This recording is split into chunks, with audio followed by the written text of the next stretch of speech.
জানো তো, যখন আমাদের রেজিস্ট্রি হয় আর রেজিস্ট্রির পরে আমরা 2 মাস কমপ্লিট হয় আমাদের, তো তখন আমি একটা ছোট্ট করে সেলিব্রেশন করি। রেজিস্ট্রি 2 মাস কমপ্লিট হয়ে গেছে, একটা সত্যি একটা মনে একটা ভালো লাগা খুশি যাই হোক ছিল। তো সেলিব্রেশন করার পর সেটা আমি সোশ্যাল মিডিয়ায় পোস্ট করার পর কিছু কিছু লোক কমেন্ট করে যে এগুলো এখন সোশ্যাল মিডিয়ার ট্রেন্ডিংয়ে চলছে, এগুলো তো করতেই হবে, না হলে কী হয়ে যাবে এক্সেট্রা, এরকম অনেক কিছু বলে থাকে। আমি তাদের উদ্দেশ্যে একটা কথা বলতে চাইছি, কেন যদি আমরা এটা করে খুশি থাকতে পারি তাহলে সেটা কেন করব না। হ্যাঁ, এখন হয়তো তোমরা বলতেই পারো যে খুশি থাকছো নিজেদের মধ্যে রাখো, সোশ্যাল মিডিয়ায় দেখানোর কি আছে।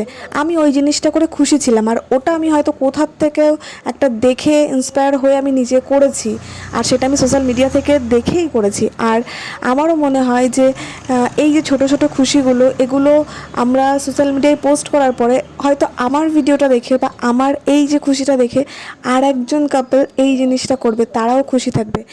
আর বিশেষ করে যারা হচ্ছে বাইরে থাকে, মানে যাদের হাজব্যান্ডরা বাইরে থাকে, তাদের কাছে থাকে না, তো আমি তো মনে করি তাদের উচিত প্রত্যেকটা টাইম যখনই তাদের হাজব্যান্ডকে কাছে পাবে সেই টাইমটাকে স্পেশালভাবে কাটানো, যেটা আমরা নিজেরা মেনটেন করি, আমরা করার চেষ্টা করি।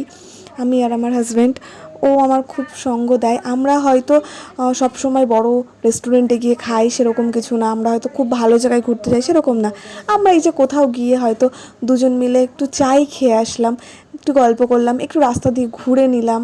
তো এই যে জিনিসটা না, এর মধ্যে হয়তো রিলেশনশিপটা অনেকটা স্ট্রং হয়, দুজনের মন মানসিকতা অনেকটা ভালো থাকে, আর দুজন একসাথে অনেক অনেক হ্যাপি থাকা যায়। সো আর তোমরাও চেষ্টা করো এরকমভাবে, দেখো তোমরাও ভালো থাকবে লাইফে। আর অন্যভাবেও থাকা যায় ভালো, আমাদের মতোই যে থাকতে হবে তার কোনো মানে নেই। আমার যেটা মনে হলো আমি তো সেটা তোমাদের সাথে শেয়ার করলাম, কারণ আমার এই জিনিসগুলো নিয়ে অনেকের অনেক কিছু মন্তব্য থেকে থাকে, তো তার জন্যই ছোট্ট মতো একটা ভিডিও করে আমি কথার অ্যান্সারগুলো সবাইকে একটু দিয়ে দিলাম, যেহেতু সামনাসামনি সবাইকে তো অ্যান্সার দেওয়া সম্ভব না আমার।